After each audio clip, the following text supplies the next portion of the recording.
Welcome back, viewer, to Chungu cha Jamii. Today we are talking about co-parenting. What is co-parenting to you? What are the challenges? What are the excitements? What are the struggles that you face when you're doing co-parenting? Send in your question, your comments across all our social media networks. That's GBS TV Africa. Our SMS line is 21144. So before we went on a break, we've tackled matters to do with financials and how to go about prioritizing times and balancing two families. Now, I have this question that a viewer is asking. At what age or at what point should you introduce your child to a new partner? And how do you now tell them how to handle or to mingle with this new parent or family that is coming on board? At what point should we? Starting with you, maybe Pastor Lydia. Well, I think any point can be an entry point. If there is someone who has shown up in life and you're assertive, that this person we can move along with, and your heart has rested there. So any point can be an entry point to your children. So what needs to be done, it's just a communication with your children. Allow them to understand you, allow them to feel you. And you know, children are so innocent, by the way. Anything introduced to children positively, they fall in love. Your brother can tell me, they fall in love with. So how you will handle it? How you will handle that relationship of yours to your children, that tells you how they will carry it all through. Sure. So any point for me, it's an entry point. It can be after a separation 2 years, it can be after 10 years, depending with how you have solved and resolved, how you have learned, relearned, and learned again. So any point can be an entry point. Sure. Maybe coming to you, Nyambura, on the same as you give us your point on that. What time do you introduce? And your question would be, what boundaries should we establish regarding our new relationships?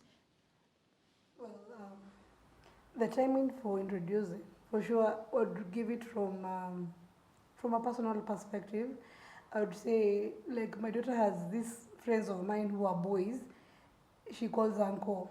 You know, you meet someone and you can go like 3-4 times away from home and you don't tell her where you've been to. And maybe you come late at 7 or at 8 and maybe you're used to coming home at 5. So you'd maybe have this guy and he's maybe interested with you and you don't know even the right things to say to your child, who they are. And maybe also, like if you've been hurt once, you don't want to get there again. So you're very careful. You're very careful that you don't bring them to the space, maybe at home, if you're living with a child, and especially if they are of the opposite sex.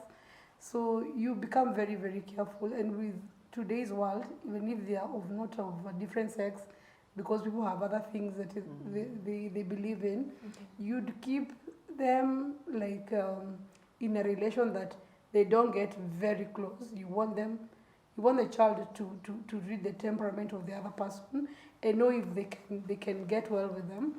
And when you introduce, let it be very mutual. Let it not be like you've already made this decision. Unless you've made a decision with someone that we are going fully, we are going to marriage, we are going to introduce to the parents. And when it gets to that level, now you're going to tell them you're going to change daddy or you're going to change mommy to this direction. And what I would like to say on air is that co-parenting is not the best thing I would advise for anyone. It's not easy. It sometimes becomes manipulative or it delays you in life to make decisions about things you want to do. Maybe you want to buy some land somewhere and you're thinking, if I buy this land and this guy had this land, what would happen?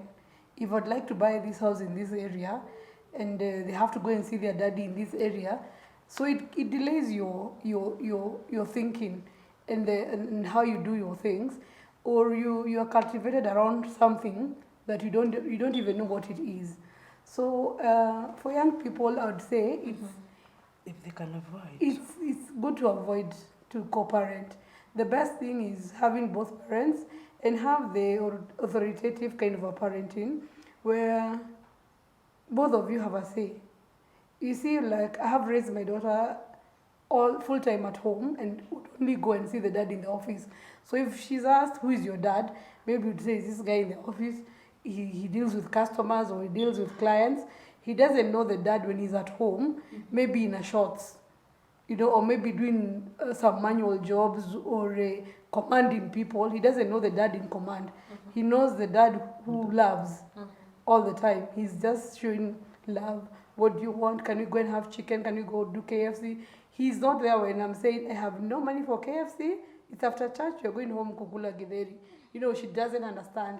So there are those dynamics in co-parenting that sometimes the kids compare with the other children in school, and they are thinking, you know, when they go for holidays, my daughter would come and tell me, you know, Kina so and so went to Mombasa, the others went to Dubai, others went to this place, and you just took me to Naivasha.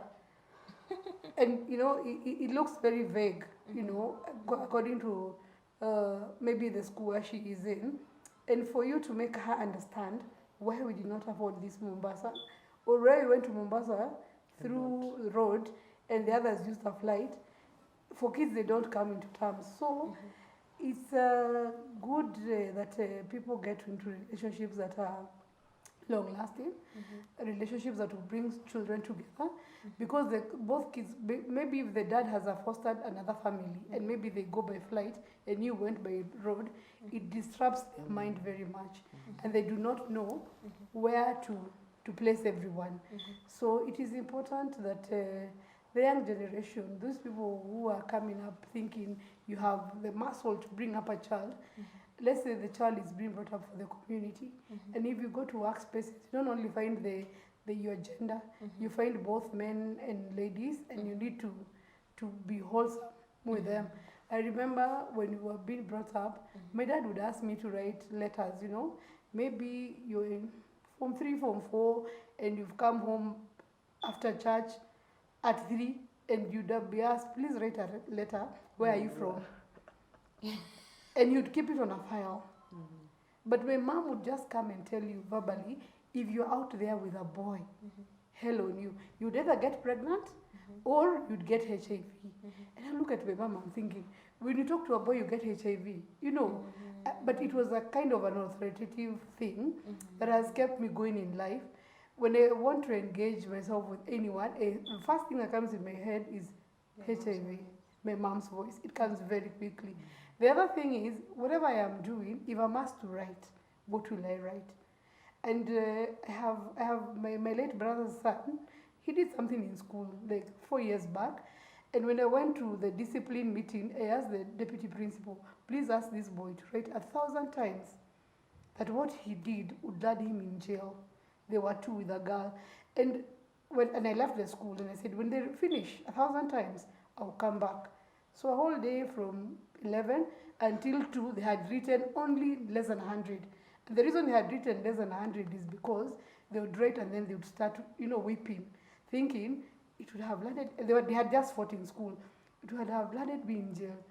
And then when I went home later, I realized how my dad was such a disciplinarian without me knowing, because you'd keep letter 1, coming home late from church, on a file. Letter 2, coming home late from maybe a friend's house. Letter 3, you're in a wedding with your dad, and then he looks at you like, and then in nyumbani, and then you do not go. That is a letter 3 for discipline. So the time he removes that file and tells you, read your file, the first thing that comes to you is you feel like weeping. Because you remember that day, I was with a guy who delayed me on the road, giving me storos, you know, or borrowing a book, you don't know those things. Or letter 2, I wrote it because of, I went to a friend's place and we started watching a movie and maybe I was late. You know those days when we were growing up, colored TVs were in different Maybe other a homes. question as I interrupt. Yeah. Did this letter make any sense at that point when you're being told to write, or did they come to make sense now that you're a mother and reflecting back to it and you're saying, Now they come to make things now. That time they will be very offensive, because now my dad will make you write the date, the time, and the reason. And which also gave me a very good writing skill, or even, and you'd say write it in English. Don't even write me any sheng. You know this dad who tells me, don't call me father. My name is dad. And what I hate most about co-parenting is when my daughter tries to call the father dad and it's not coming She out. struggles. She struggles because she's not been raised every day calling somebody dad. And I remember like 5 years back, my daughter would laugh at me and tell me, hey, you call your dad daddy, like so easily, like a joke. And it hit me like for her it is not that easy. Sure. Because she says that's her father. And she keeps telling me, Mom, when will you find me a daddy? And this daddy would come and change my wigs because now there is no changing diapers. So the relationship changes very drastically when you try to introduce somebody now who cannot afford wigs. So you also put in a trail, like if he's not changing the wigs, then he cannot become the daddy.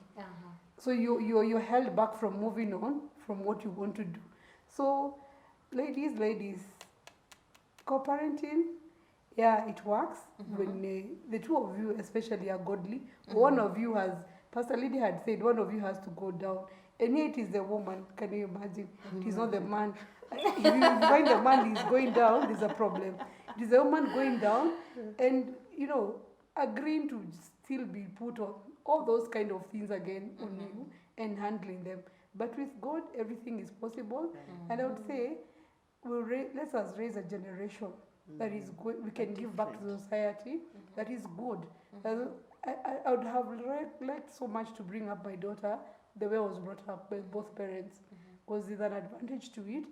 And you see, like, if I call my mom, I call her mommy, and I don't call her mom, because she said mom it's plastic. It's mommy and daddy. And my daughter has not had that privilege of calling daddy all the time. She would, you know, jump to the dad. I mean, she's not had that opportunity.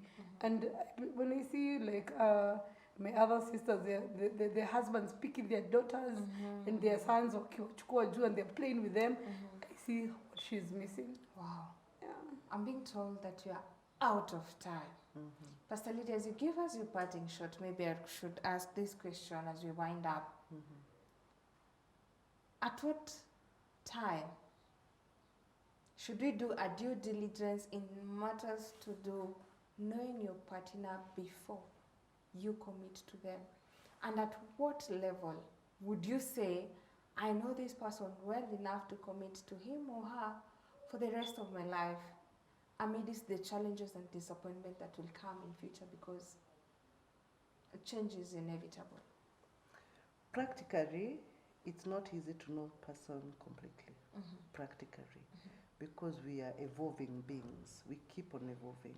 You may think you know me today, but I may not have shown you the true color. But what we need to seek to understand is understand each other, get to understand each other. So this point of relationship, like I mentioned, if we want something to work, women, again on air, women, let's balance logic and emotions. Because it's easy, like we mentioned earlier, it's easy to know a man's thoughts, a man's way of thinking. If only we allow him to express logically. And if, as women, we will allow ourselves to step into the world of a man.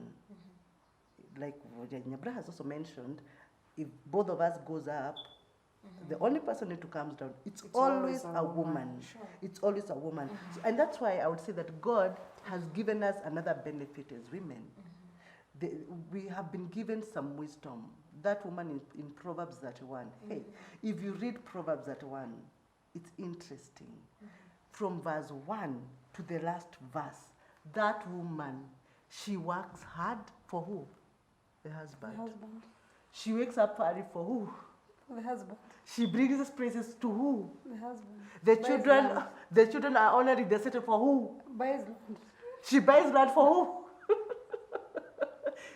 Proverbs that one woman, In as much she's so much empowered, if she wants her home to remain firm and children to be together, she should forget about me and work out to see that word in Proverbs that once comes true.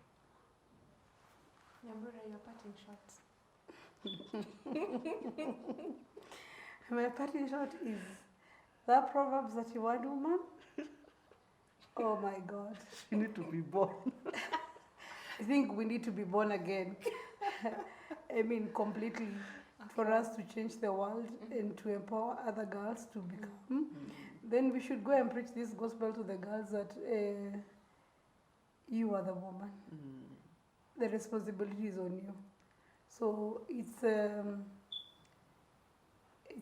just taking things lightly.